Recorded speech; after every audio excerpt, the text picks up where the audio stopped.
Welcome, ladies and gentlemen, to another broadcast of Paranormal Radio from the John DeVita Broadcast Center on Monday, November the 21st, the year 2022. Today, the panel will be talking about Paranormal Radio.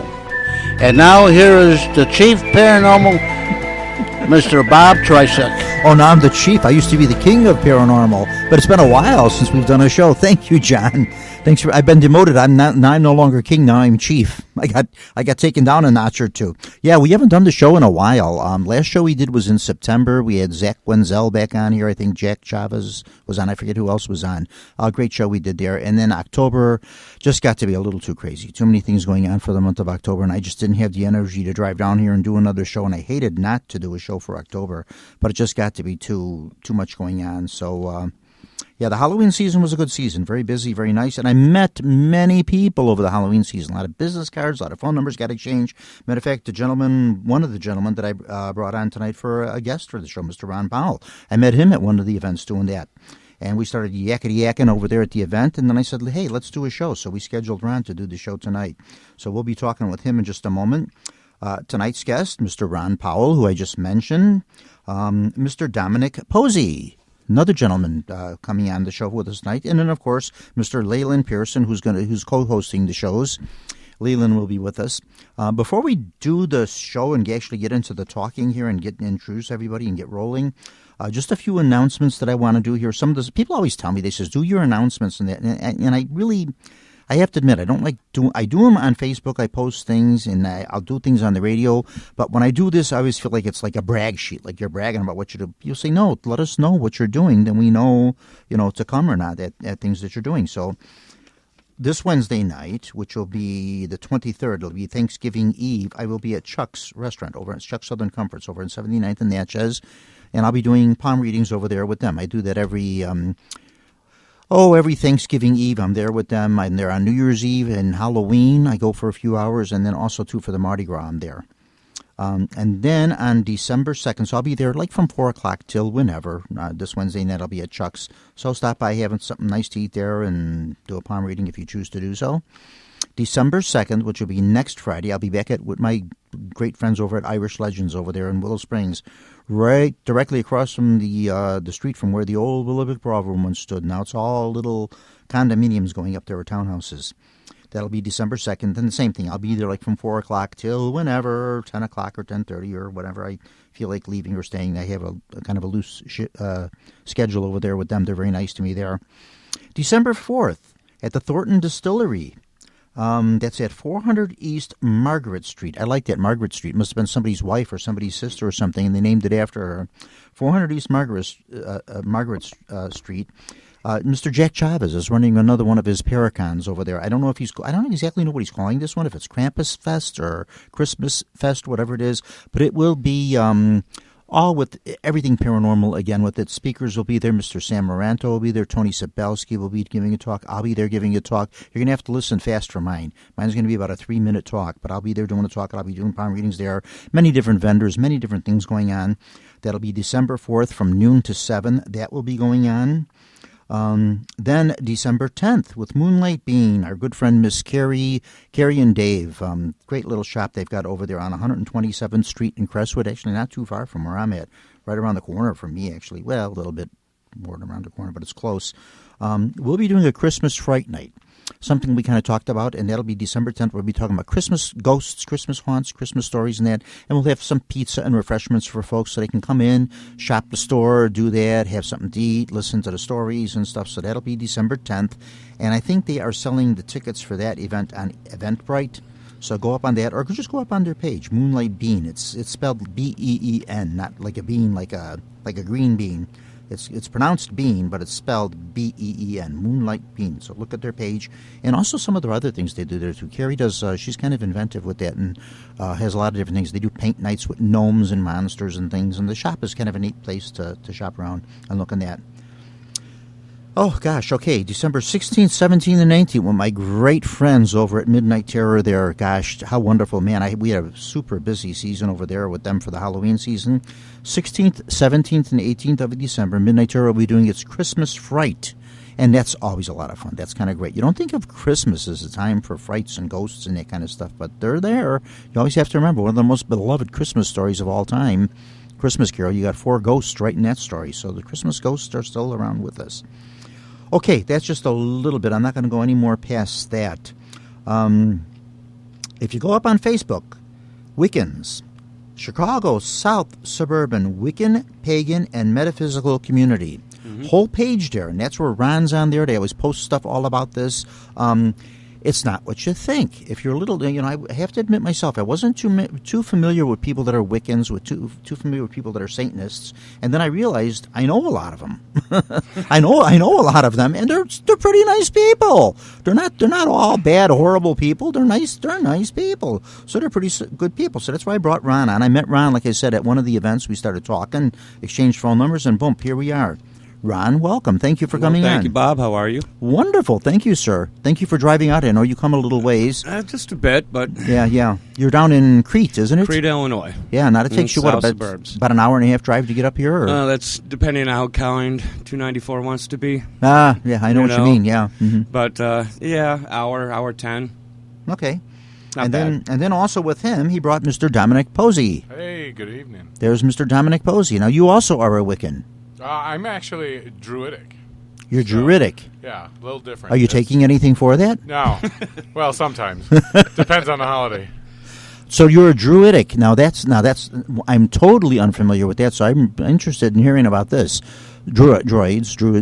Yeah. Okay, not droids. Those are from Star Wars. Druids. Those aren't the druids we're looking for. Yeah, nice. Yeah. So we got to get into that a little bit. Nice. Yeah. Okay, Wiccans. Tell me something about Wiccans for somebody like me that's a novice, doesn't know anything about it. Let people know a little bit about it. Many people know about people that are Wiccans and witches and that, and they have bad things about them, but they're really not such bad people. Of course. It's not what media, it's not what church, it's not what religion or anything like that has made it out to be all these years. Mm-hmm. It's an earth-based, polytheistic deities, many, if you choose. Mm-hmm. But it's a practice of worshiping nature, of flowing with nature, using nature. Now you can be Wiccan and not necessarily a witch.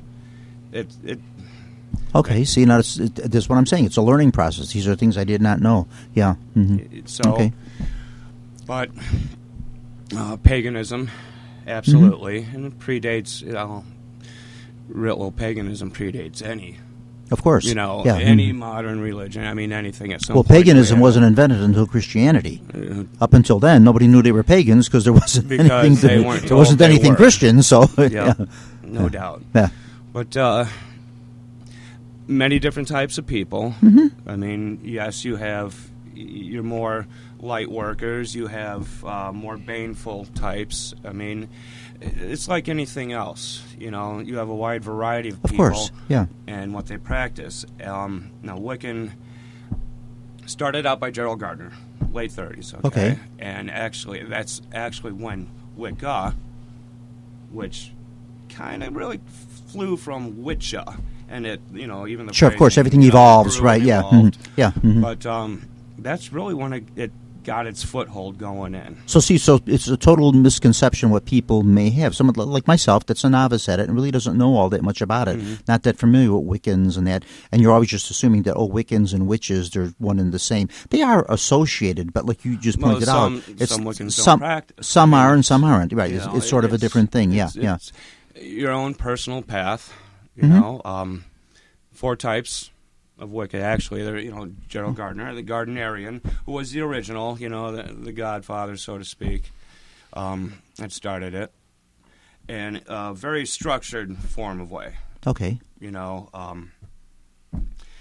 So it's a structured practice, a structured religion. Right. Okay. And, it's kind of tricky for me to say religion with that, but I guess it's if a word that if you're works. worshiping It's a term nature or that works, worshiping something that's religious in and of itself, I suppose, Yeah. Mm-hmm. And it started off in England, and actually, the rise of Wiccans these days are just phenomenal. Yeah. I mean, more people are looking to something, I guess they feel more tangible, something that they can hold, something in nature than traditional religion or Christianity or Judaism or Muslim or Islam or whatever. Of the three Abrahamic belief systems. Exactly, yeah. Right. Mm-hmm. So, which all Christianity, of course, is descended from Abraham. We know that. Mm-hmm. Yeah. So, and we all are descended from Adam and Eve. So we're all related. I've kind of wondered about that. Yeah. Got into this discussion the other day. Yeah. Yeah. With an Uber driver, as a matter of fact, we got into the discussion. That's awesome. And I told him, I said, "See, you never know who you're picking up in your cab, do you? I feel like I've had the deepest conversations with Uber drivers, like more so than my recent friends. Yeah. That's just in case you're wondering. That's Mr. Leland Pierson there. We're not leaving Leland out of the conversation. I'm very curious about these sorts of things. I've been to, when I was 20 years old, I was invited to a Halloween party hosted by Wiccans. Mm-hmm. And being 20, you just think it's going to be this insane Halloween party.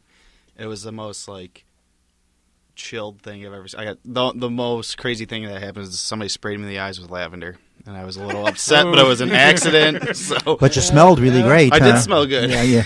Lavender has a nice strange scent. experience, but not as strange as I thought it was going to be. But so and that's part of the whole deal too. Working with nature, knowing that everything that we need, everything that we are part of. Nature, and today's people seem to forget. Well, then in a sense, the indigenous people, Native Americans, all were sort of Wiccans because they worked very closely with nature and very harmony. Sort of, kind of, maybe, huh? Okay, let's maybe get Mr. Dominic. He seemed to have something. Mr. Dominic Posey here, the druid. I keep saying it wrong. Druid. No, you're right. Druid. Yeah, you're right. I kind of have a bifurcated path. Okay. My ancestry. We spoke a little bit before. So I'm Italian, Lithuanian. And the rest is pretty much like mutt from the UK. Okay. Irish, Welsh, Scottish. You're sort of a Heinz 57. Yeah, pretty much. Okay, all right. Much. I had connected with my ancestors, which is how I had gotten into understanding more of a druidic belief system. And, like Ron had said about Wicca, there's so many different kinds. There are people who lead these different groups. Everything kind of turns out a little differently depending on who you're around. And it's the same with the druidic belief system. Sure. There's nowadays in North America lots of neo-druidic groups, the ADF, other different groves that pop up everywhere. That's what they call themselves, groves, and not a circle or a church. Of course, everyone knows that. A nemeton. I have no idea what he's talking about. There's terminology that no, I don't is know. used. That's why I love this. I love bringing people on like this because I learn a lot of things from you. Yeah. With the druidic faith is very similar to like a Wiccan type belief system.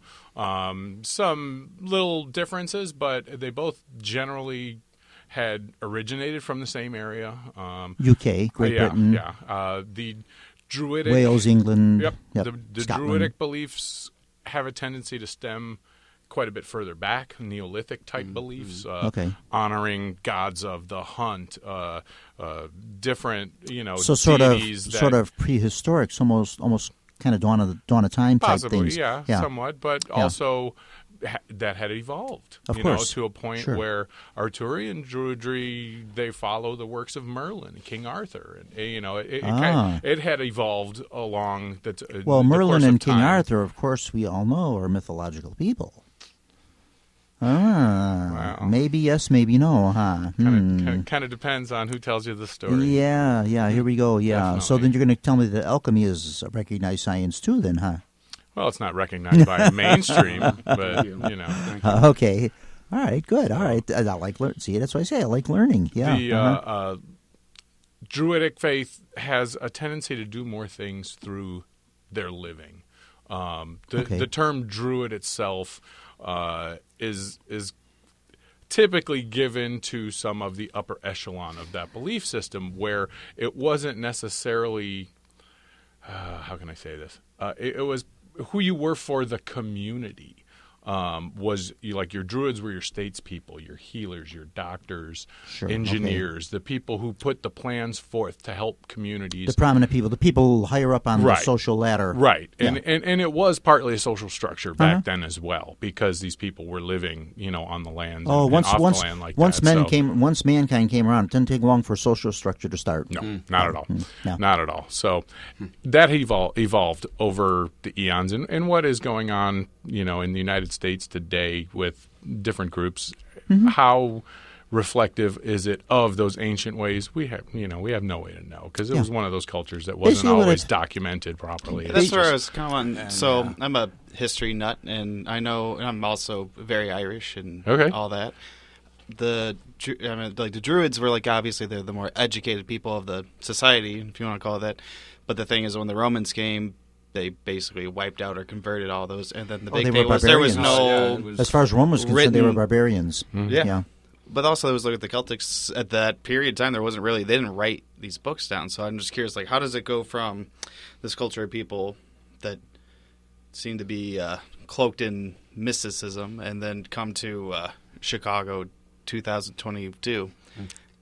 And I'm not trying to take it to task. I'm just curious.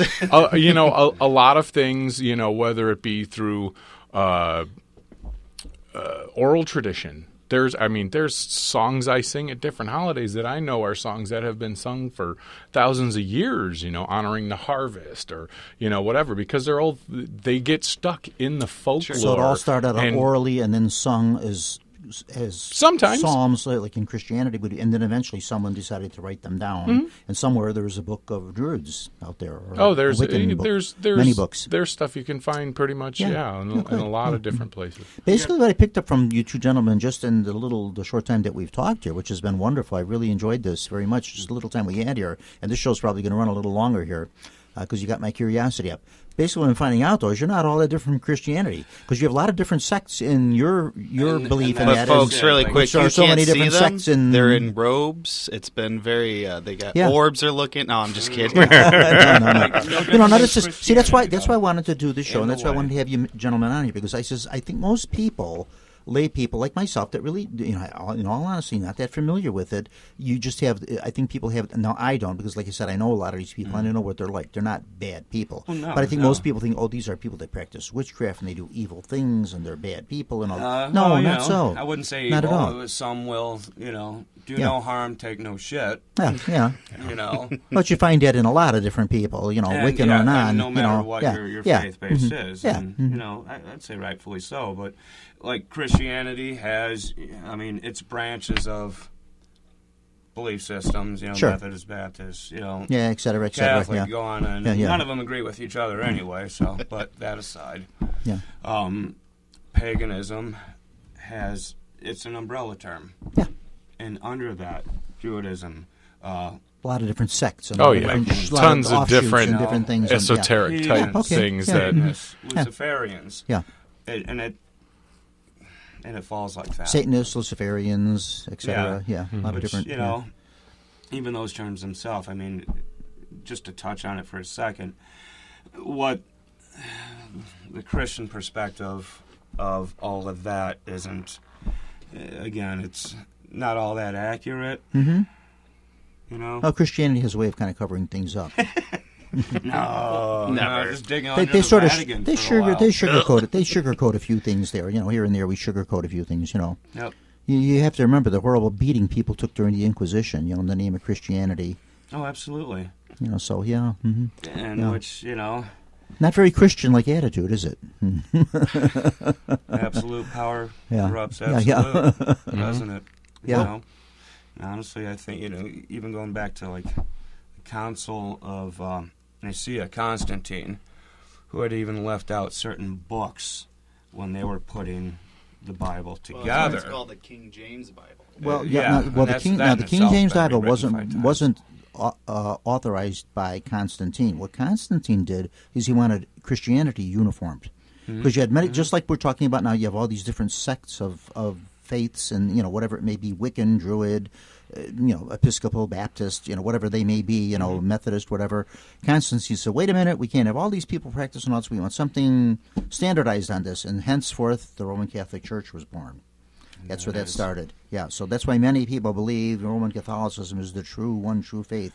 I don't believe it is. I actually believe whatever you go to. If you go to the Methodist Church, if you go to the Presbyterian Church, the Episcopalian Church, the Baptist, the Roman Catholic, whatever you go to, there's only one God, and that's the God you're praying to. That's it. And I'm sure you find the same in what you're doing there. You're worshiping nature, you're doing that, you're living in tune with harmony, and basically those are the principles of what it is that we don't feel God is outside of us, something that we have to seek. Creator, God, Spirit, whatever. It's part of you. Yeah. When you draw something, when you paint, when you create something, you're putting your energy, yourself into that. How would this be any different? Yeah. Seek not without, look within. Yeah, exactly. There you go. It's within. It's a spiritual thing. Yeah, exactly. Spiritual peace. Spiritual. Yeah. Yeah. Basically, the teachings that you find of pretty much any organized religion, whatever it may be that Islam, be that Buddhist, whatever it may be, they're all basically the same. teachings of love, compassion, forgiveness, turning the other cheek, doing good things, treating fellow man with kindness. At the core value before. Yeah. Not the God that created man, but more the man that created God. There you go. Yeah. Completely. Yeah, it was more of an invention. Slaughtered by now. So. Yeah. So, go ahead. I was just curious, Ron, how long? I have like a two-part question. Yeah, have at it. How long have you been a Wiccan? Okay. I would have to say, looking back without even knowing that I was, let's go that route. God, man, early 20s. About early 20s? Yeah. So about 2 years then, huh? Oh, you got to bear after the show, Bob. I got you. This man, Don, we're taking him out. But there was some things that I was doing at the time that I didn't realize was actually part of something. There was a name for it. There was a belief. There was so on and so forth. And even back in early 20s, just started dabbling with certain oils and candle workings and stuff like that. I picked up a book, garage sale or something, And when I realized it all, and it was a life profound situation and changing. But I'd say about 5 years ago when I was just like, holy smokes, man. And the world opened up. Okay. It was then I learned there was actually something, these things I've been doing all these years. I mean, it's something. And I'm not alone doing it. No. Which was, You're hitting a big key there. That was me with the paranormal and with what I do in that. For a long time, I thought, well, I'm the only one doing this. But of course, 100 years ago, when I was a kid, there was no internet. There was no way of connecting with a lot of other people. Right. Now you find out that, oh my gosh, you're really not. There's many people out there now. The market's flooded with it. Yeah, it's all over. I'm sure you're probably finding the same thing too. Oh, yeah. Definitely. During lockdown initially, a few years ago, when we were confined, and of course, I'm sure many people started. Everybody's on their phones and this and that and connecting. Yeah. And really getting and. It exploded, yeah. And there was a huge inrush of not only Wicca, but also Druidism, and also just anything that people are looking to find something within themselves that they have not been able to find in any conventional dogmatic belief system. Sorry, but and since we're all locked down and we're all hanging out on our phones. There's a reason. Everything happens. Everything in life happens for a reason. Everything happens for a reason. That's when he and I connected. Absolutely. And when we first met, you remember when we first met? I didn't even know he was there. He came walking around a building at, what was that, Bristol? At the Ren Fair? It's like, Dominic, is that the you? Renaissance Fair. He just crept up on me. I'm like, wait a minute. Once. I met you once, many years ago. Yeah, that was just... Yeah. So random, and I mean during lockdown we became pretty good buds, just constantly talking and rapping because we now had at nothing that going time. on. Now if you're talking about the Renaissance Fair during the Renaissance years, 500 years ago, whenever that was, what you're doing then would have been something that you could have been put to death for. Oh, absolutely. Oh, yeah. Yeah, witchcraft. Yeah. Oh yeah. Oh yeah. Also too on this continent in the 17th century, you could have been put to death for witchcraft too. Yeah. Or for being local. Yeah. Yeah. Yeah. Interesting. People now are much more accepting of different things and much more, they're a lot more open about things now. People that the doors were shut on, for many years, people that, it was kind of forbidden stuff. Oh, there was now an they're iron opening up. fist holding stuff down for decades. Oh, yeah. Mm-hmm. But in this day and age, here we are, and things are more progressive, and, that's awesome. Yeah. That we get to feel safe and meet different people that, even if it's not Wicca, I've met so many awesome people. Yes, Dominic, Druid. I came out of Bruges. Jack I actually met at an Illinois MUFON meeting. Oh, MUFON, yeah. About really. 6 years ago. Yeah. It was something like that. I've had, I've been doing this show for about 11 years here, and then also when I was doing it with WARG Radio. And over time, I've had just about everybody on there at one point or another. Yeah. They've been on, and the MUFON folks are great. Yeah. Oh, yeah. You brought up Sam earlier. Sam Maranto, Roger Lorella. Wonderful guy. Yeah. Two great guys, meeting, Sam, incidentally, too, will be speaking at the Thornton Distillery. I don't know if I mentioned Sam's name, but he'll be speaking over there, too. He's one to catch. Yeah. Oh, absolutely. Sam's great. Known Sam for a long time. Great guy. Yeah, I like Sam. Yeah. But it opened up the doorways for everyone, in whatever practice that you do. Mambos, brujas, Ogons, witches, shamans. I have no idea what Mambo, I know, used to be a dance. We're looking more to the, say, southern New Orleans. Gotcha. Yeah. Voodoo. Sort of voodoo tied in. Yeah. Voodooism. Voodoo. Yeah. But working on a program about voodoo. I'm researching some voodoo, New Orleans voodoo as opposed to Haitian voodoo and West Indies voodoo. Oh, wow. How different it is, yeah. Mm-hmm. Yeah, different. We might be different able to point research. him Spent in a lot the of right time direction. in New Orleans. Love New Orleans. And New Orleans voodoo capital of the United States. Oh, Yeah. Marie Laveau, huh? Oh, yeah. That would be... Yeah, good old Marie, yeah. That would be a cool thing to go see down there. I've heard many things. Go see her tomb. Mm-hmm. Yeah, Marie Laveau's tomb, yeah. If she is indeed there, she's not still walking around, so... we don't know. I mean... Yeah. In part, that maybe she is. Yeah. Well, for many years, people thought they did. Marie Laveau had 15 children, and one of her daughters was the spitting image of her. The daughter looked identical to her herself. So after the death of Marie Laveau, people would see the daughter walking around believing, oh my gosh, that's Marie Laveau still, reincarnated. It came back in them, and actually it was her daughter, so, yeah. Yeah, so interesting. That would be very cool. So see, everything sort of is kind of connected and sort of tied in together. And then even voodooism is a little tied into Roman Catholicism, loosely with the saints. Yep. Saint Michael, Saint Expedite, if you say it in Spanish, all these different saints they have. And sort of that's how they allowed them to get away with it in New Orleans in Congo Square. They would allow them on Sundays to go and practice religion, and they said, well, it's all right. They have saints and that, so it's sort of Roman Catholic. It's sort of kind of, it's sort of kind of okay, it's all right, Like, a very different thing, but, putting up a sign in front of the bar says, we don't sell alcohol. Go away, Yeah, that's kind of what it is. Nothing to see here. Move along. But I love all that, yeah. New Orleans, it's great. You'll see, like, the voodoo altars. Just like if you go to Chinatown, you see all the Buddhist altars in stores and shops and things and that, and that's someone's faith and someone's religion. You should respect that as you respect anyone else's. Absolutely. Same way, yeah. Yeah. That's another bonus about these days, too, is we see that. Yeah, of course. Yeah. Yeah. So... Come in contact with many, many people. Like you said, a lot of these people I didn't know, like even Masons and stuff, friends that I have. And then finally I'll see the ring or something. Oh, my gosh, you're a Mason. He says, yeah, you want to be one? I'm like, I don't know. I don't do well in clubs. I'm kind of, I'm kind of unorganized. I don't know. I don't know if I do well in organizations. But, yeah, it's amazing that and then you say, oh, my gosh, see, they're not bad people. No, so you'd be like an eclectic Bob. Yeah. Meaning you're on your own do your own thing, Rune stones. Oh, yeah. Yeah, the runes. Now, they got something to do with you guys very much. For us, part of more the druid, I would think. It's a little more Norse. Oh, Norse. Yeah. Depending I've on what myself, set Don, of he's got of a tattoo runes. there. I have there them you on go. me already. Okay. Mm-hmm. Yeah. It's derivative from a few different alphabets. Yes. There was the Celtic. there was a few different variations of them over the course of time. I actually just watched something about this the other day. Not just them being a divination system that we use.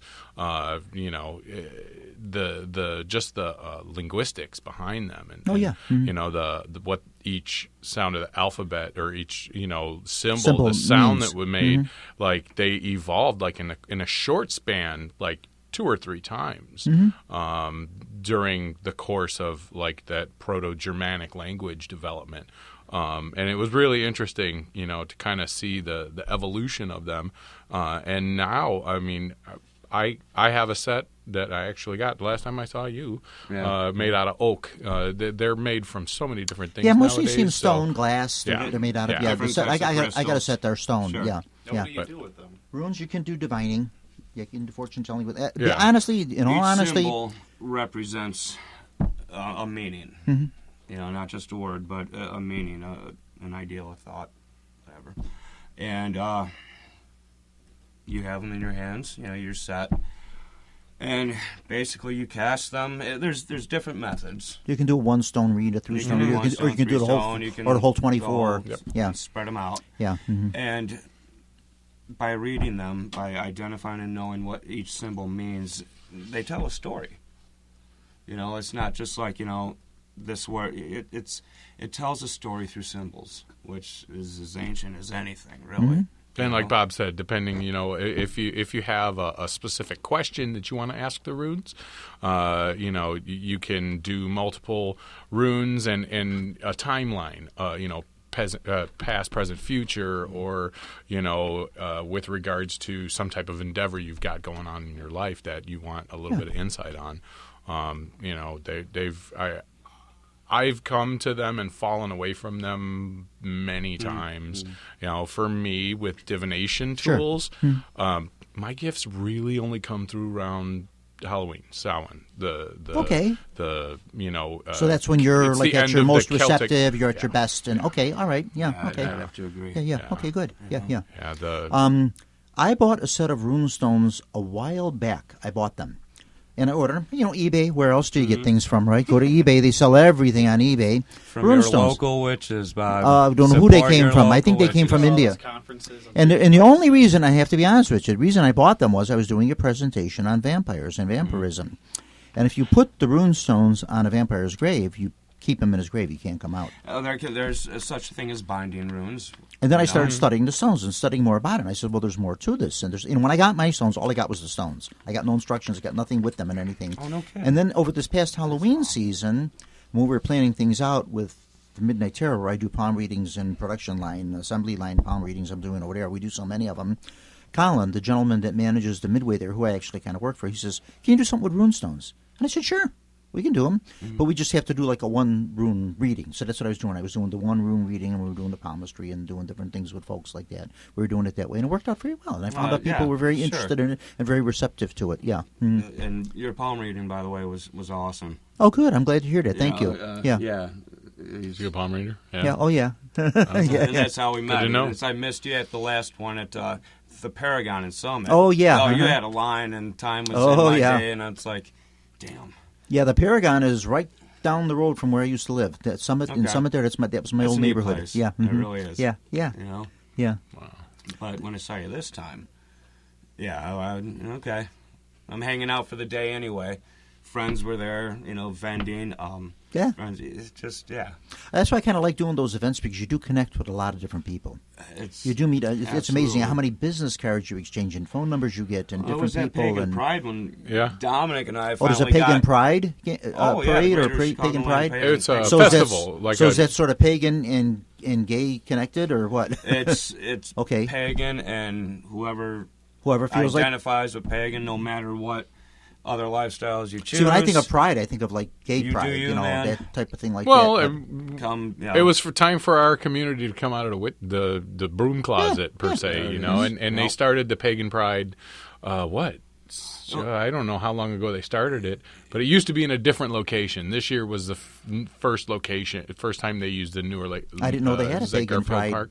fest or parade or whatever you want to call it. There's a lot of pride festivals. Oh, there's everything's a pride festival. Yeah, At Twyla, York, Cats have a she had pride ran festival. it before. there's cat pride, I'd go. dog pride. And actually, just this year, handed over to Matt, and he did a wonderful Yeah, job. he did. You know, it was a great event. How many Good guy. folks usually attend? Oh, there was a So usually a fairly big turnout? decent amount. This year with the new location, I'm not sure the turnout was as much as it had been in the past. I went to some of the other ones they had in Oak Park at Heritage House, those were awesome. and those were awesome.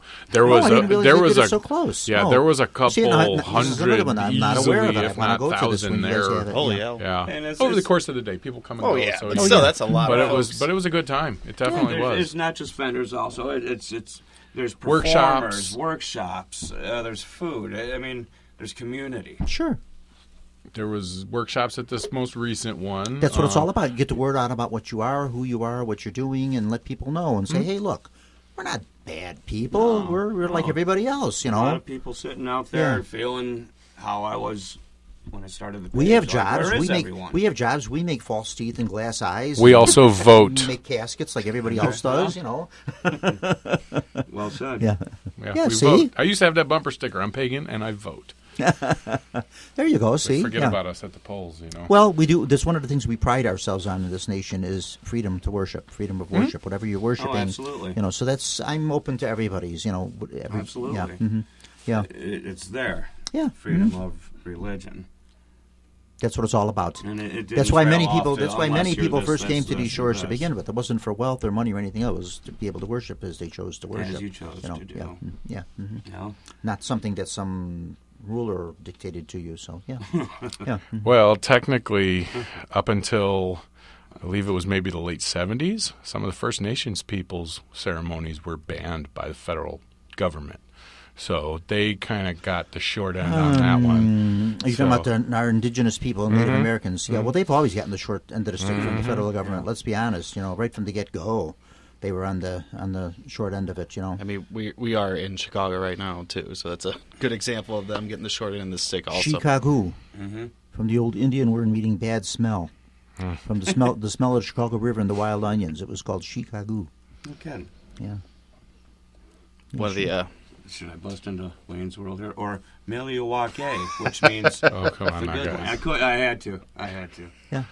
best cameo Many people, ever. so many people seem to like, you know, all the casino people that love to go to the casinos, the Indian casinos, and they're like, oh, the Indians shouldn't be, you know, because the Indians are tax free. You know, I'm like, are you kidding me? I says they got that money coming plus for sure. what the federal government did to them over the years. Are you kidding? They, you know, the poor Indians got so screwed over by the government. You know, it was unreal. You know, I mean, for people that were here before anybody else was. You got pushed and pushed and pushed. There was nowhere else for them to be pushed to, you know. And you know, one of the greatest things I was ever taught by indigenous people was something you actually brought up recently.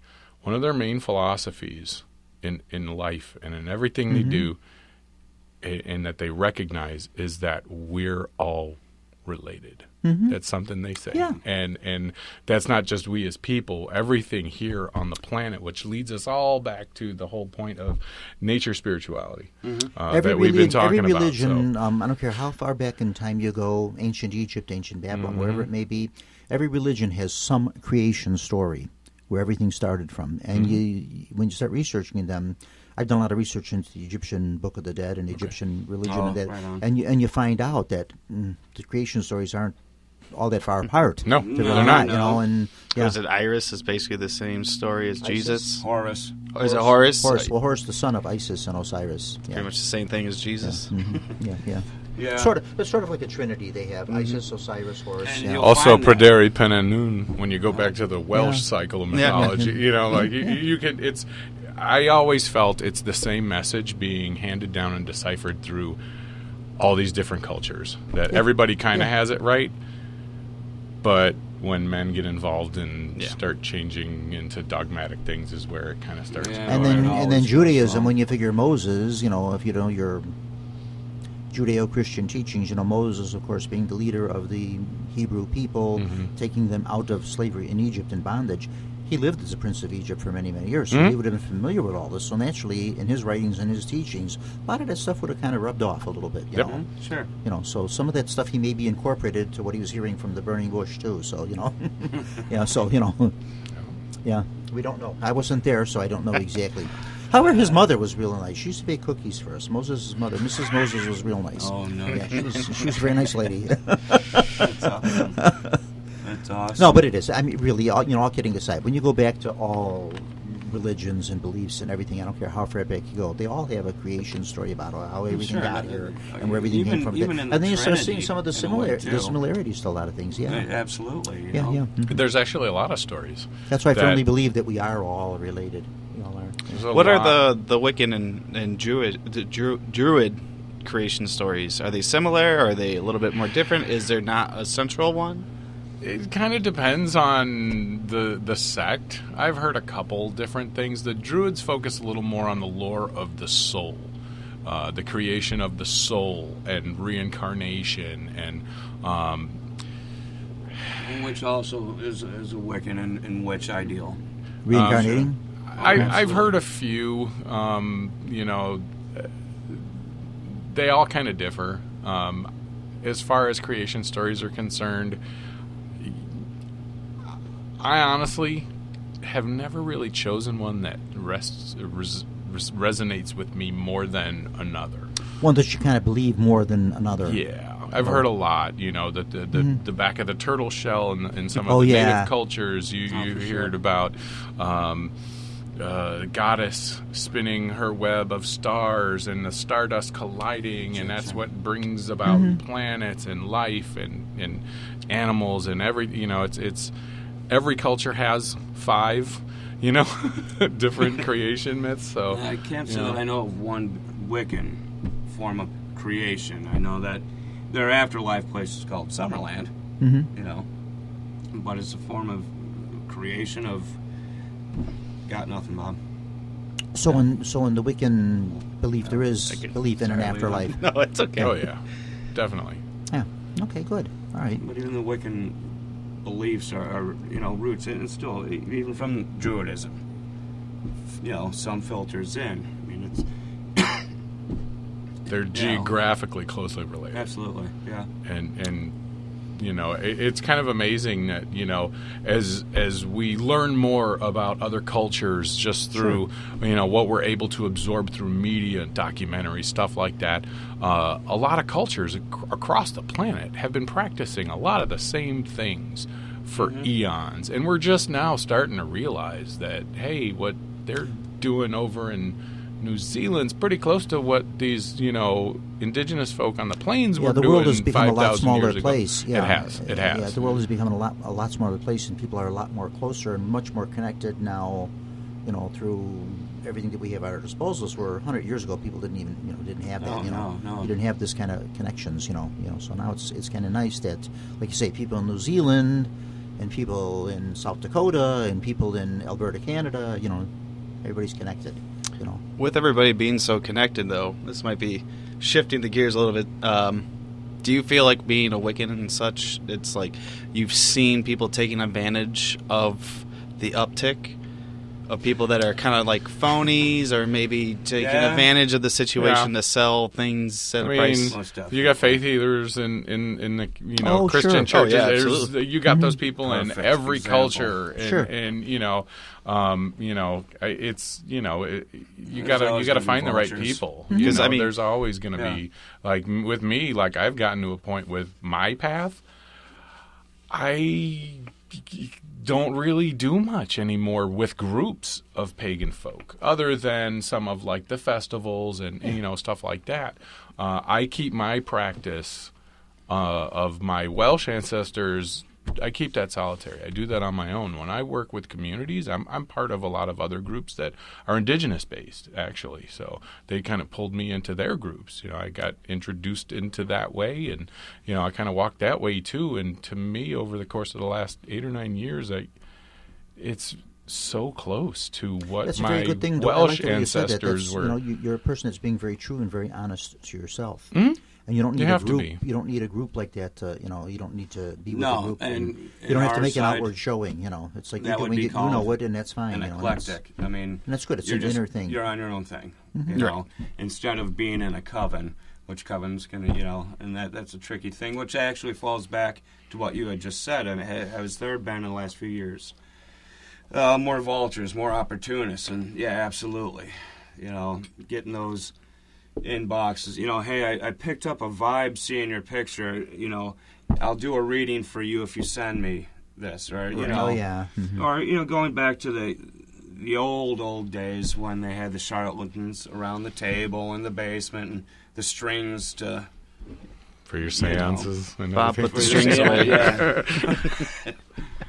So, There's a few people around now that are still doing that. Mm-hmm. Wow. I have no Except- doubt. I know. Except instead of strings now, they're using some electronic devices and also making a few stones and coins kind of hit the floor to make a few rings. Just and make sure things. they know when to speak Hungarian. All right. Yeah, you remember that? Yeah, you like I that remember story? that. Oh, yeah, definitely. Oh, wow. Yeah, Houdini. You know what he's talking about, don't you? The very Oh, yeah. famous Houdini story. Yep. Yeah, just for the benefit of That's a good- listeners that may have slipped by on Harry Houdini during the 1920s. Very big on seances and that, and disproving a lot of these folks that were nothing more than a bunch of hucksters. And one very, very prominent medium he went to see with his wife with the intent on contacting his deceased mother. And supposedly this medium made contact with Houdini's mother and just gave him all this information and went on and on and on. And however long the seance went, and Harry Houdini just kind of bought it all and everything. But it was all over, and he said, yep, everything was fine, everything was good except for one thing. My mother never spoke anything but Hungarian in all her life, and you spoke English. Oh, well, in the spirit world, they all speak English. So. I don't think anybody ever collected on Houdini's money either. He put like $25,000 out there for anybody that had definite proof. A And couple years ago, he had the TV show and everything, and he would bring in magicians and stuff, and he had like $1 million thing. He had the beard and glasses.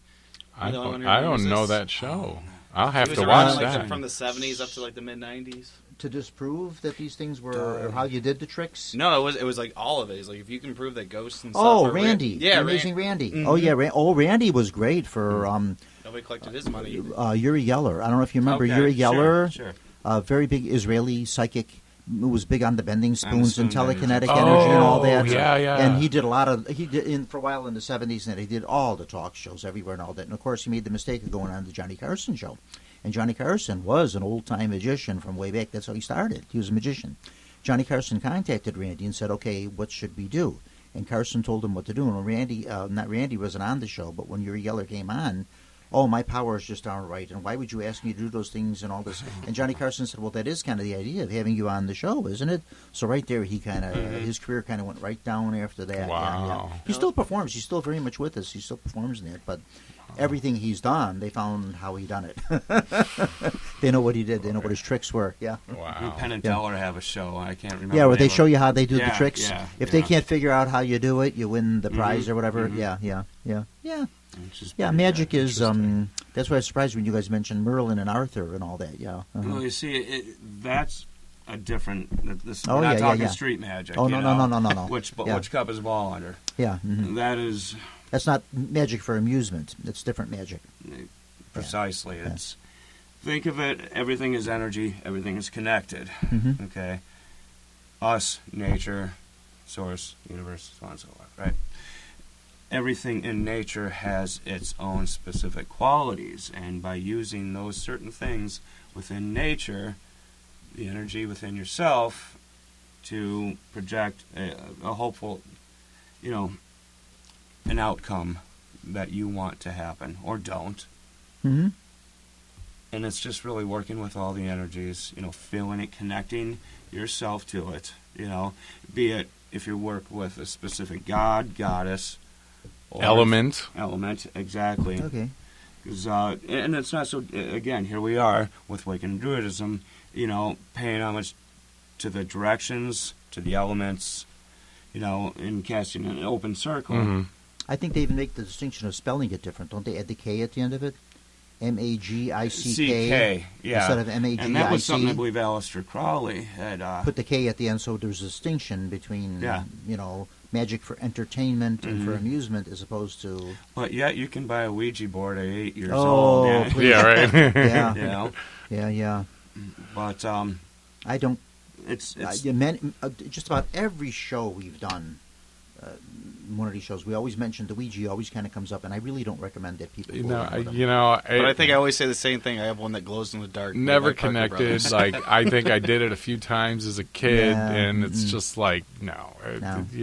I just don't recommend that people fool around with those. No. I had my grandmother's at one point, and your grandma had one. Yeah, that's kind of cool. Yeah, she was Irish Catholic, but grandma was cool. But she actually would teach me, and I didn't know it at the time, but about omens when I was a kid. Yeah, it was thunder snow one night, and a bird flew in the window, and she's like, "Oh," I'm like, "What?" There's an omen, yeah. And so on and so forth. But she had a Ouija board that she actually did work and got messages from. When she passed, it came to me. Okay. I unfortunately lost it in a flooded basement, and so. But ironically, one of the stories that, and this is cool, come down. My grandmother's first husband, he's still at the bottom of Lake Michigan off Cal-Sag Harbor, and she was using that, asking, where is my husband? And that came up in a watery grave. And so when I lost it in a flooded basement, sitting there floating, And another part about, again, that is noticing the synchronicities in your life. She asked the board, and the board said in a watery grave. But she already knew that he was lost at sea, or lost at lake, so to speak. Yeah. So, and can your mind subconsciously direct? Of course. Yeah. It's so interesting, though, that it started there and ended there, though. That's not subconscious unless you're breaking pipes. And again, pain, and is it a pure coincidence? It could be, but, noticing those coincidences, which is actually a word we give something that we can't explain. Yeah. Well, years ago, that was one of the great tools you had for communication. That and the dowsing rods, and you didn't have what you have now. No. Even though now what they have, I kind of question Tarot's a been lot. around for Tarot's been around since the dawn of time. And pendulums. Yeah, pendulums, tarot. Yeah. But not going back to the gypsies. The Shentong fortune sticks. Tea reading. Oh gosh, yes, yeah. Even like palmistry. Palmistry, I traced back to India. Its origins in India, but they say anything you'll see on palmistry that you'll look at, it says has its origins in India. But I've traced it back even further than that, to Babylon and to Egypt. Wow. I'm not surprised about that. Oh, no, not at all. No. Not at all. I mean, the Egyptians... Oh, fascinating people. Did things they don't know. See, the unfortunate thing with the Egyptians is they didn't write anything down, A good deal of their writing was all religious text and homage to the pharaohs and things like that, or the Book of the Dead. Other than that, there was no system of education, so the general populace didn't learn to read and write. Very, very few. A lot of times, even the pharaoh himself couldn't read and write, but he had scribes around him that did it for him. Sure. And that, so it was a different thing, And a good deal of their medicine and what they did wasn't recorded, wasn't written down, and a lot of it was magic based, as well as. So Herodotus taught us first about some of Imhotep's working, and he was a healer for one of the what pharaoh, Khufu, one of the older dynasty pharaohs, I believe, and he was able to get some of this information. Isn't Khufu the head of the Sphinx? Oh no, Cheops, I think they believe is the head of the Sphinx. Yeah. But that was where we first learned that honey was bacteriostatic and bactericidal, and it's like. What? Like, we're making all this crazy stuff. All we need is a little bit of honey, I mean, hey, that's... It's amazing. Had not the Dark Ages, had not the Roman Empire fallen and Dark Ages come along, science could have advanced much, much more further, much more quickly. Yeah. But, so much scientific knowledge was just completely lost. This kind of coincides, though, with you all here, too, but there was... Supposedly, I'm going to give... a very vague thing that I heard from the internet, so it's super true. But supposedly there was of course, the internet does not lie, right? But this seems very plausible because supposedly there was a plant back in the day that they would harvest and use, and it basically cured almost just about everything. But they over harvest it and basically wiped it out. Oh, wow. And it's one of those that's just like, you have a headache, eat this. You got a tummy ache, drink this tea made from this root, and it's just kind of. But it was this magic cure-all, whatever. Wow. Yeah. No, I don't know. That's the extent of what I know. I heard that secondhand, so it's probably true. But it seems very feasible. We're learning so much more about the plants and animals in the world we live in now from our scientific, objective minds that, are, like with research that, I would not be surprised if something like that did exist in the past. Look, we're using bee sting venom to help people with MS. Like, there's so many different things that are, Look what penicillin is derived from. Right, exactly. The miracle drug. Yeah. So, you never know what's in store coming up in the future, so, but, something to think about. Definitely. Something to natural remedies and herbalists. I think, and people are going that direction now. now. Very big time, Ever, sure. Because they're not trusting the pharmaceutical companies, and with good reason. Well, you don't know. So much of what's out there, we're just assuming that it's been tested and it's FDA approved and all that, but we don't really know. We don't know.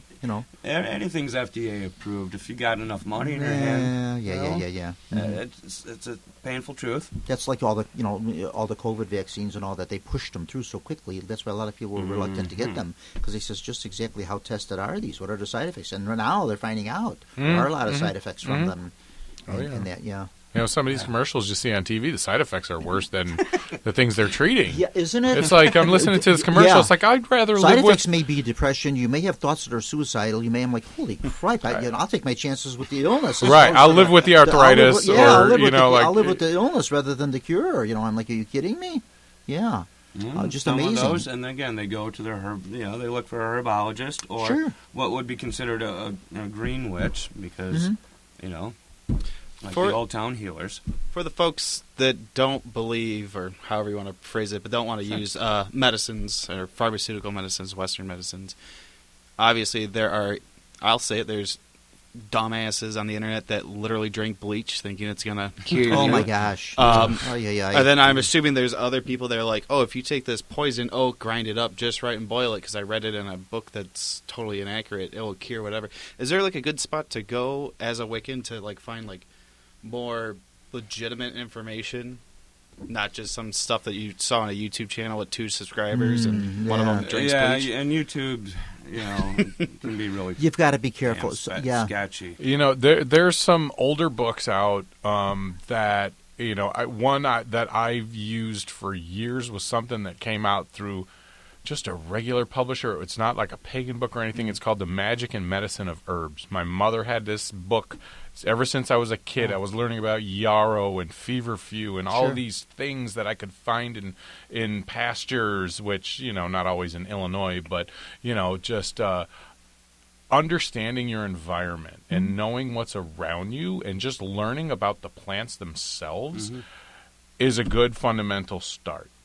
Once you understand the plant, and there's a lot of stuff on the internet. I'd say maybe go to a bookstore. Look into some library, like herbalist books, because everyone on the internet's trying to sell something, and you're not going to get all back to people taking advantage. Exactly, of course. Exactly. You gotta so much information. You can't tell I'm a little jaded towards the world. Right. I don't knowledge trust nobody. Knowledge is power. Exactly. And that's a thing. Nothing's regulated on the internet. Nothing's regulated on YouTube. Anybody can put out there, which is great, but also don't get your medical advice. Exactly. You got to be careful, because there are a lot of gullible people out there that will go and drink the bleach or something and do this. I mean, you got to be kidding me. You got to get the Clorox, so if you're going to do it, get the name brand. Yeah, so you just got to be a little careful with it. Don't read, don't believe every single thing that you read and hear and see and all that. Got to be a little careful with some of that stuff. But with this kind of stuff, that's like my biggest pet peeve, just in general, is just people being taken advantage. And it's like, I respect somebody that, like, in a medical sense, that doesn't necessarily want to go to their doctor they don't want to take pills to lower the blood pressure and such. But also Chinatown. Yeah, but I don't want them Chinatown to go has a few good herbalists in Chinatown. I would have no doubt. No, they have a couple of real good herbalists in Chinatown. One lady with the tea, and I just found out where she's at. She actually moved a very tiny little shop she had, and all she sold was tea. And you would go in and say, geez, I'm having trouble with my foot hurting me or whatever. Oh, yeah, here, you have to use this right here. This is good for muscle. This is good for this or whatever. And she'd give you the tea, and this stuff would all work. So, yeah. Well, a lot of it's like down to your diet, too. Like, oh, yeah. Inflammation. She's a druid. A Chinese druid. Yep. Good. From the eastern side of the family. It really does all go back, Well, sure. the cyclone, from the different belief systems that branched out, but at its core value. Yeah. There it is, It's just nature. Folks herbology. looking around what they got and This is what they're and using. making the best out of it. Once upon a time, every town, especially in rural areas, y'all had there was an herbalist. Mm-hmm. There was like an older lady in the village, Oh, or yeah. a man, or somebody Town that did witch. all this, and somebody got sick, and you went to go see him, and they did this or that. And even the doctors, when you finally brought doctors in and stuff like that, a lot of the medicine doctors used were natural remedies and things because For there the wasn't anything apothecaries else. and all those Exactly, places. there wasn't the anything else. tobacconists back then had the medicine and everything. That's right, they did. Yeah. Have Those a were your smoke and a line of pharmacists. coke, and hey, you're good. There you go, man. Drugstores, did a doctors lot in of the their own 50s. preparations, a lot into their own things and all that. And then, Shout of course, out then Dr. you got McGill's into the buddies, you'll be crazy good. years where you could buy all these patent medicines and things over the, through the Sears Roebuck catalog, and a lot of the stuff just did not work, and a lot of it was actually harmful in that. And then, there again, Pure Food and Drug kind of came in and put some regulations on that. And, now if you claim this is some sort of a heart cure, it better cure the heart. It can't just be something that's going to, have 90% alcohol in it and just make you sleep for a few hours. sure. I think the FDA was all spurred by a lot of the things from like the 40s and 50s that were happening with meds and medicine and stuff like that, tobacco and too. things So, too. yeah. Once upon a time, people thought tobacco was a great relaxer. It was a thing and coffee. People drinking caffeine and that. Caffeine and coffee breaks actually from World War II. People were working so many hours in the war plants and munition plants and getting, for war production and that, and they needed some stimulant to keep themselves going. So you had coffee breaks. Caffeine would stimulate you, boom, give you that extra energy lift and that. So, And my hometown was, I grew up in a very small town that's actually a little bit more built up than other ones because it had a hospital that had it cured alcoholism. And famous people from all over the world would come to get cured by, and all it was cocaine. See? It was liquefied cocaine. So you cured alcoholism, but then you became Where a drug was this addict. hospital? It was the building's still there. It's a very gorgeous building, actually. But it was in Dwight, Illinois. It was called Dwight. the Keeley Cure. I used to live down yonder way. Oh, we could probably talk maybe off radio if you yeah. don't want to start naming off too many cities. Yeah. Sears sold stuff like that. They sold the cure for alcoholism. They sold the cure for the tobacco habit, obesity pills, arsenic tablets, all these things they sold. And I'm like, when you look at some of the ingredients on this stuff, you think, morphine and cocaine.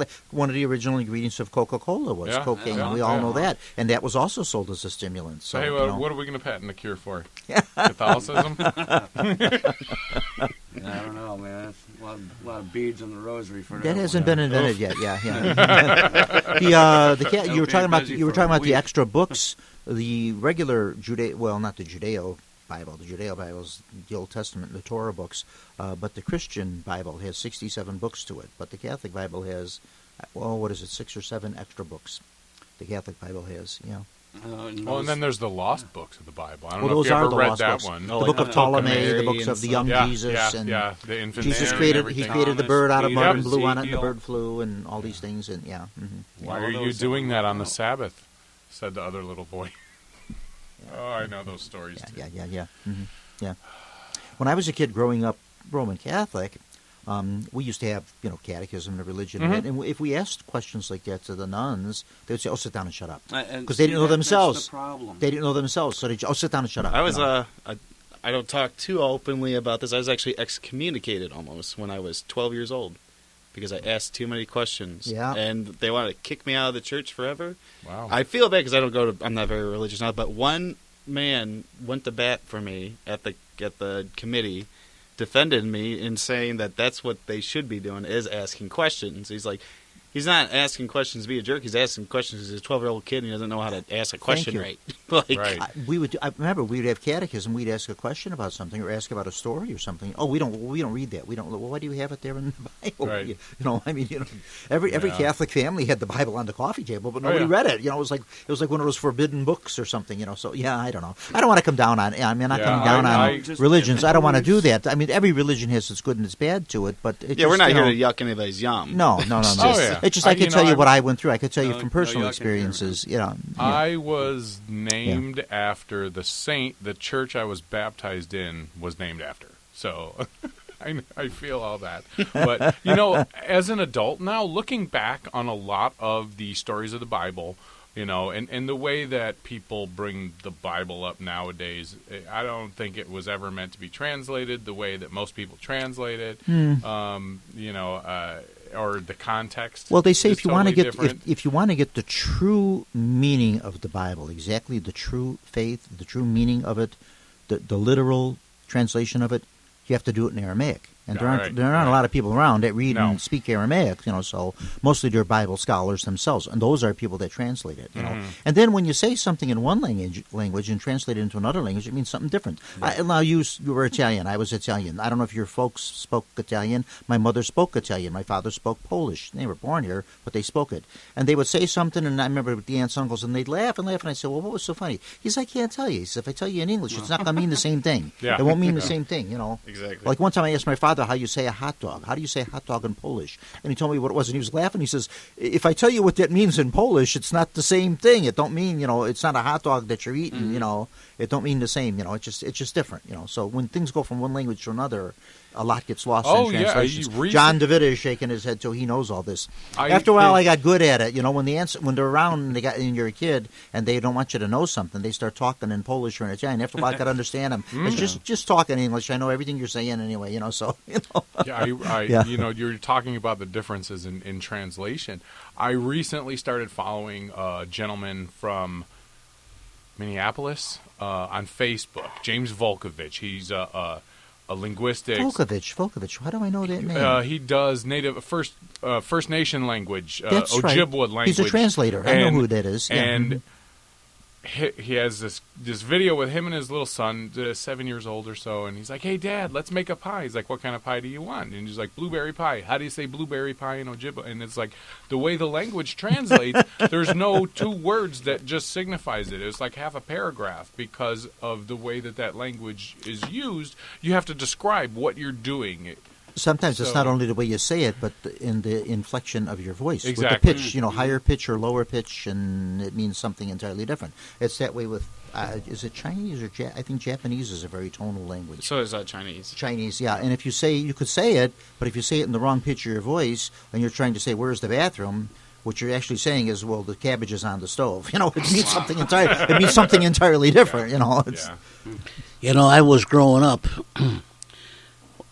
We lived in Chicago, 3528 North Oakley, and my grandma, Grandpa DeVita lived on the first floor, and my mom and dad and myself and my sister lived on the second floor. Well, I was very, very, very, very attached to my grandparents. In fact, I could only speak Italian language. And when I was 5 years old, getting ready to go to kindergarten at Bell's School on the 3700 block of North Oakley, my mother and dad had to sit down with me and teach me how to talk English because I did not know how to talk English. And I had to go to Bell's School, and, of course, that's, English. So I know exactly what you're saying. And one time somebody had said something to my grandparents in Italian, and I answered them back, and they were almost fell on the floor. One of my uncles almost fell on the floor because he didn't know that They didn't think you understood. I understood, but I could not speak the American English up until the age of 5. Wow. John, can you still speak Italian? There's some words I talk, but since my grandparents passed away, I have my mom and my mom and dad. My dad spoke Italian, but since I have nobody to talk to, I just lost it. The same thing happened to me. They're all gone. Nobody speaks it anymore. That's why I don't understand any of it. There's some. I get a word here or there. There's some words that I can say, and there's some stuff I can understand, but 99 and 9/10% of it is just gone. No. It's just too bad. But now my other grandparents, my mother's dad, they were German and Bohemian, and that was that was a no-no. I nothing with them. But my grandparents, the DeVita, the Italians, they were. Well, I lived in the same house, so I was with them all the time. Yeah. Italian and Spanish is real close. Yeah. Because I remember for the few years that I worked for a macaroni company, there were a lot of Spanish that worked there, a lot of Mexicans that worked there, and a lot of Italians, and they all spoke to each other fine. Mm-hmm. They all, they all knew, everybody knew what everybody else was saying. So it's very close. Yeah. Same with the language in the Philippines and Spanish, because it's like a mesh of the two. I know. Well, Philippines have Tagalog? Yeah, that's it. I know two fellas I used to work with. The one was from the Philippines, one spoke Spanish, and anytime we would crack jokes in Spanish, he would laugh because he knew exactly what was being said. Something that carry over from the old colonial days when Spain, colonized the Philippines, and the Philippines for a while same came with to the United English. States. A lot of people don't know this. If you speak English, you could probably speak French because It's close. 60,000 of our words are French words. Mm-hmm. Because France took over England, made everybody speak French. England kicked them out, but then they're like, you know what? We like these words, so we're going to keep them, like hospital, ambulance, telephone. Well, obviously there was a telephone And back then. then but going back to New Orleans too. New Orleans, of course, Creole. city Creole. French, and then of course it went to Spain. So it was, you have a lot of French and Spanish influences in there. And Creole itself is something that's misunderstood. Many people think of Creole; they think of it as something black or colored and that kind of thing. No, it's not. A true definition of a Creole is a person that's of Spanish or French descent that lives in New Orleans. Mm-hmm. So it's somebody that can claim their ancestry back to France or Spain, but they're a New Orleanian. So that's a true Creole. But now Creole means entirely something different. It also means food too, and different things, and that and stuff. a friend of mine, he's from France, and he did He's from where? France. He's from Paris, and he did his master's thesis on the Creole literature because it's very French. Mhm. It's, Oh, yeah. it's basically French and then a lot of weird slangs. But he said when he went down there and he spoke with people that spoke Creole, he said he could not keep up just because he's just like, he understood what the sentence was, but then all the little jazz with it. I can't keep up with the Cajuns. Even when they speak English, I can't understand them. One time I made the mistake. I asked a man for directions, and he was Cajun, and he told me, I'm just stood there like, yeah, okay, thank you. I was being polite, but I had no. He was speaking perfect English. I had no clue what the man said. The next person I found, I asked them, and they told me, and I just asked. They said, "Oh yeah, he's Cajun. They speak different." He says, "You're telling me." They even have different words in English in New Orleans. I was buying shoes one time. I went in the store and I was going to buy, and now you go to try shoes on. We use a shoehorn, right? Mm-hmm. And I asked them for the shoehorn. 3 clerks looked at me like I had 2 heads. They said, "A shoehorn?" I said, "A shoehorn. For shoes, a shoehorn." "What's a shoehorn?" I said, you put it in, you slip the shoe on. "Oh, you mean a shoe spoon?" They call it a shoe spoon. I don't know. They have different words for different things, Yeah. Well, in Georgia, if you order a soda, you order a Coke. What kind of Coke? Said, yeah. A Sprite, please. It's Coke is generic for everything. For everything. See? Yeah, funny. Bucket Yeah. Is it soda up here? Or pop? I always I say soda bowl. or pop? So What do you say? Pop. is it pop? I say bowl, so I don't know. I know that like the north or Does anybody say the front room? Sometimes. When That's a I'm playing Midwestern. around, The That's what? a Midwestern The thing. The front front room. room. The front room. The living Oh, room. I've never the heard front that. room. Front room. Italian. That's a Midwestern thing. And the bacaus. There's no such thing as the bacaus, John. It's not even an Italian word. The bacaus is years ago when they came here and they had the house in the back, and that's where you went to the bathroom. That was the bacaus. That Davenport. Do you guys have a Davenport?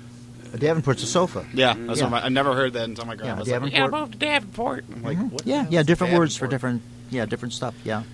So what does this have to do with Wiccans, though? Nothing. See, I told you. The conversation kind of drifts goes like everywhere. that. Yeah. all good. I told you that's how it kind of goes here. We sort of drift. Yeah. That's fine. I Well- I got a good question though, really quick. Go ahead. To maybe cap it off back in the paranormal. Mhm. Obviously, we're talking about religion and Christianity and Judaism and such has like spiritual aspects to it. What's like the Druid perspective and the Wiccan perspective on like ghosts and things? Because you speak of reincarnation, I assume that's like if I die, I become a plant or come with the earth. I'm reincarnated into back to the earth. What is the We view? can talk about Samhain? Sure. All right. So, both Druidic and Wiccan Celtic, ancient Celtic type belief is that over the course of the seasons, the veil between the worlds of the living and the dead changes, and it's thinnest at Halloween. One of the Druid perspectives is that during the course of the year, all of the souls of those who die, they hang around on Earth until it comes to that time when the veil's the thinnest, and they can pass through that veil to go on to wherever they need to okay. be reincarnated or to be finished with all of their earthly cycles. And the end game for Druids, I don't know if it's the same for Wiccans, is to be on the dark side of the moon drinking ambrosia with the gods. So that's kind of the Druidic heaven, but there's cycles. You got to go through. You don't learn something, you're going to come back till you learn it. Okay, you learned that But lesson. ghosts, the Time to sign paranormal, Not things so that walk different. around. Oh, they're you here. know. They're here. And They're the here yeah. with us. witches Yeah.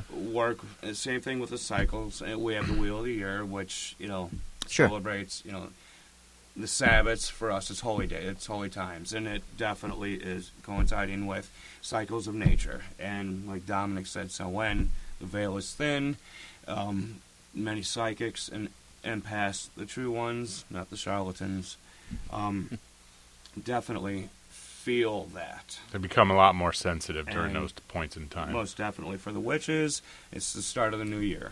Your powers or your abilities are much more stronger, and you're much more intuitive. You are. Definitely. It's kind of like, opening up the faucet a little bit more from a trickle to a steady flow. Okay. And with the energies that are and that be and people who are open, and definitely more spell work happens during that time, because the veil is thin. It's also honoring ancestors, for sure. Okay. Yeah. Your communication goes further when that door's open a little wider. Now, from the paranormal perspective, is this time of year a little more quiet for you? You mean now that the Halloween season is over? Yeah.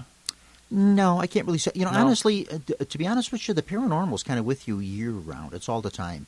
I think most people have that thing that, Halloween is like the best time for it, and that it may be because that may be just how people feel about it. But, no, paranormal, it's kind of there. It's Some there all of the us time. also connect a little more with our ancestors than we do with, I've done a few investigations with people before. Like the woman you had last week, I don't think it affects my religious or belief perspective. Doesn't necessarily affect what I see, but my connection to a lot of other things, it's the strongest at that time. Okay. And then again, Unless it isn't, maybe I just don't realize it. But and then again around the around Christmas time. So like around this time winter of the year, solstice, like and fall going into the solstice or the winter. Yeah, maybe. That's my favorite holiday. Yeah, It's It's Christmas. in the cycle with nature when things at this point are dying or going to sleep. Things are falling in, and it calls all of us to go inward too. But I've always liked this season the best. I've always liked the I fall love season through the Without a winter, doubt. through Christmas. Through the Christmas season. That to me, that's always been a good time of year. I've always liked that. Yeah. there's so many holidays to celebrate yeah, during yeah, that yeah. too. Not just Christmas. Hallows Eve, Thanksgiving. We got there's a few political holidays there too, Flag Day and Veterans Day and a few things. And also Yule, Armistice which is Day. the pagan, and Sure. celebrating that. How many names does that one have? I'm just saying Yule. Does that have anything to do with the Yule log? It has Yeah. everything to do with Yeah. it. There are so many modern traditions See how for things are the all holidays that have been rooted in ancient culture, Sure. ancient ways. The whole bringing a Christmas tree indoors. That was Because it was something that stayed green That year was round, so it was pagan. something to be honored. Yeah. yeah. Not so different than, I'm sorry, what you'd said about down in New Orleans with the statues and this and that, I mean, how do you convert a people more easily, if you're not going to, you've killed enough of them, so the ones that are left, let's start saying, well, you can do a little bit of this, a little bit of that, incorporate more. Their your- symbology. Yeah, definitely. Yeah. And that's over millennia and eons. Something that came up in a conversation with someone recently. We were talking about the pagan roots of Christmas and like all that. And Everything starts somewhere. well, and then all, over time it sort of evolves. and into, pretty much all of the cultures and faiths are borrowing something here and there from another culture, and people understand it. If it resonates, it sticks. If it doesn't, it doesn't. I mean, that's kind of how traditions and everything happen. Unless there's something that are strict and handed down generation to generation for millennium. Like there's some cultures that are still like that. Oh yeah. But I mean, there's so many mistletoe. Who'd have thought? Some sacred druid plant would be dangling, on your foyer, and you got to bring someone under it and kiss it. Yeah. It's there's so many strange things that my growing up Italian. Did you guys hang up Bufana? The witch? No. No, we did. Never did the witch. Every year. No, we never got a did. straw effigy, like a witch, that we The hung. Befana, the witch. No, we never did the witch. No. No, we did that every My mother year. was a very superstitious person. Okay. My mother did, she did, I don't know, John, if you know what I'm talking, maybe the old timers know, maybe you might, I don't know. She did a thing called the luchatura. Luchatora. When you got a bad headache, With the egg? you get such a headache. And my mom says, somebody gave you the evil eye. Yeah, Icorna. Somebody gave, I know somebody exactly. gave you evil eye. I She got a sits you pendant down. of She it. sits you down at the kitchen table, and she had a bowl with water and oil, and she would do prayers, and she put the oil in and that, and darn if it didn't take that away. She called it the luchatura. My mother had, you don't find any more superstitious people around than the Italians. Italians and Chinese, very superstitious people. Oh, Yeah, very you know, circus people, real superstitious too. Get a chance, recently- if you find any circuses, talk to some circus folks. during the lockdown, I connected with a few people who were very deeply into Italian folk magic, prayers for the dead, and a lot of like esoteric Italian folkloric Giving type somebody the things evil that eye and giving them the curse and all this stuff and all that. Oh yeah, that was a rabbit hole I went down for a while. My so. mother, like putting It was shoes definitely on, interesting. putting shoes on the table was a bad Oh, thing. yeah, You that's- didn't do that. that's- All kind of things. No hats on the See, bed. actually, Not a hat on the bed. You know no exactly hat what on I'm the talking there. about. No. Protection against the evil eye. That's Oh, is that the eye? Okay, yeah. Yep. The hat on the bed now actually evolved from a safety thing, because years ago you would have an oil lamp, a kerosene lamp, and if you took your hat off and threw the hat on the bed, It could you might bounce miss the and- bed and it might hit the lamp and start a fire. So yeah, see, How many times did that happen for them to make a thing out of it, though? yeah. Right. Well, Yeah, so things all start. we're not using somewhere. kerosene anymore to light our That's- homes. So Yeah, yeah. So many. Never things, heard though. these. These are Oh, fascinating. you never heard that? That's because you're not Italian. No, we're Irish, so we Ah, just... yeah. You Oh, don't Irish have do a that lot of because their- you're not... You just Irish get have, hit. Irish have a lot of their stuff too. Yeah. Irish have yeah, a see, lot. we got spoons. We didn't get hands. Get got the wooden that spoon. backhand. Oh yeah. Nothing quite like it. Or the Oh. they get mad. They give you the, You know, the Italian gesture language is in itself is wonderful. You know, I follow a couple Italian pages like Hardcore Italians and stuff, and they had the guy. Have you ever seen the guys play numbers? no. Where they like shoot their hands out, and you got to guess the total amount of fingers sticking out on both hands. So it's kind of like the Italian version of like rock paper scissors. Yeah, There's yeah, a video yeah. of all these guys down on Taylor Street just standing there throwing numbers and Taylor Street, yelling numbers in Italian. Chinatown Oh, now. man. Chinatown's Yeah. expanding now into Taylor Street. Yeah, Taylor Street used to start the old Italian Yeah. neighborhood in the city. The old Coletta's funeral parlor there used to start the Italian, but now Chinatown's expanding out into that, taking a lot of that over now. Yeah, yeah. Different world. Yeah, it is. Things have changed. Yeah, and Greektown has gotten almost nothing. Greektown is very, very small now. There's like maybe one block of Greektown left in the city of Chicago. Yeah, not a whole lot there. Yeah. So cool, gentlemen. Thank you so much. It was very informative. Thank you We for got to having do it us. again. Thanks, guys. Yeah, thanks. Definitely. Yeah. Please come back anytime you'd like to. You're welcome to come back on the show. Yeah. All right. Love to have you on. Yeah, come on. Anytime you'd like. Anything in closing, Dominic, you got to say? Or Happy holidays to everyone. Yeah, you yeah. know, whatever it is you celebrate, celebrate it well, with family, with integrity, and with love. Absolutely. There you go. Absolutely. And I guess all I can say is thanks. Leland, Bob. Thank you. It was a pleasure. Yeah, thank I you. got to say thanks to Kelly Gibbs and Natalie Wilson, who have been just, pillar in helping us in the south suburbs find like-minded people, bring them together, let them know that you're not alone also. You have community, you have friends, and Connecting. There's other people out there like you. absolutely, Yeah, and you're with not that, alone. We've connected with so Yeah. many other groups Good. in Chicago That's great. Yeah. that we're all community. We're all Wonderful. together. So, thank you guys. Thank No, you. Thank Leland, you. Thank you for popping on again too. course, Thank you anytime. so much. Yeah, Leland's It was gonna fun. co-host the shows now. Yeah, he's gonna do that. Yeah, I was actually doing the show for so long. I was actually kind of thinking of giving it up and just saying, because after a while I said, "Geez, I've already had UFO people on. I've already had this person on. I've had that paranormal team on. I've had this one on. I've had how many people can I have, the same people over and over, and then different people were talking about the same things and that. And I thought about it. I says, maybe it will kind of. But then I thought, if I bring a co-host in, maybe that'll put a new spark into the show. And it kind of did. Leland also has a show of his own that he does too, called Questioning the Weird, where he questions all these things. So sometime you guys might want to connect with Leland and do a show. Answer some if you want. We can talk about why Santa dresses the way he does. I did a Christmas episode. It was one of my favorite episodes I did because it was just so wacky of all the weird things. Definitely. That Coke. No pun intended. That Coca-Cola Red. It's delicious. Yeah, there's a whole lot of stuff to it. It doesn't take much to kind of twist a few words or a few letters around and change Santa into... Satan if you want. But Yeah. I mean, That's only for dyslexic I was Satan talking to Santa worshippers. today. I had a nice Worship conversation. Santa. I was surprised Santa was so into movies. I was talking with Santa in the Harlem Marion Plaza. No. I was talking with Santa and his assistant. They were kind of chit-chatting. And so I went up there and I said, "Hi, Santa, how you doing?" And I started talking to Santa. I actually went and bought Santa a chocolate Santa Claus for a gift. I bought him and I bought his assistant one. And I says, "I have a gift for you, Santa." "She got a gift for me?" I says, "Yeah." I says, "You're always giving gifts to everybody else." I says, "I want something for you."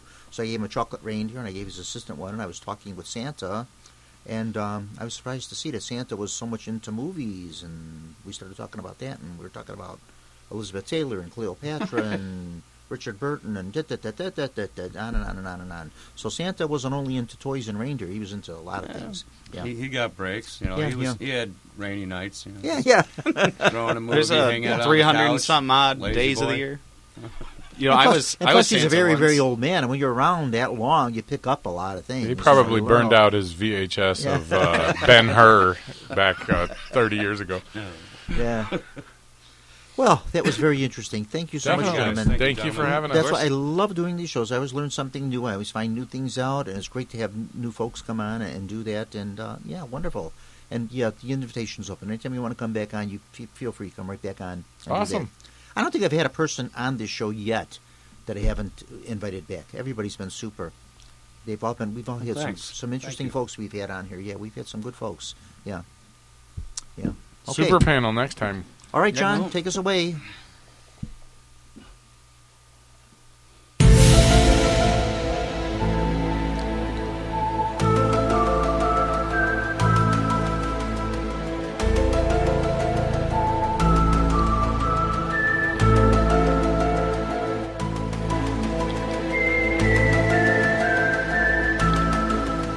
You have been listening to Paranormal Radio with Bob Trzeciak from the John DeVita Broadcast Center on the Windy City Hometown Entertainment Network.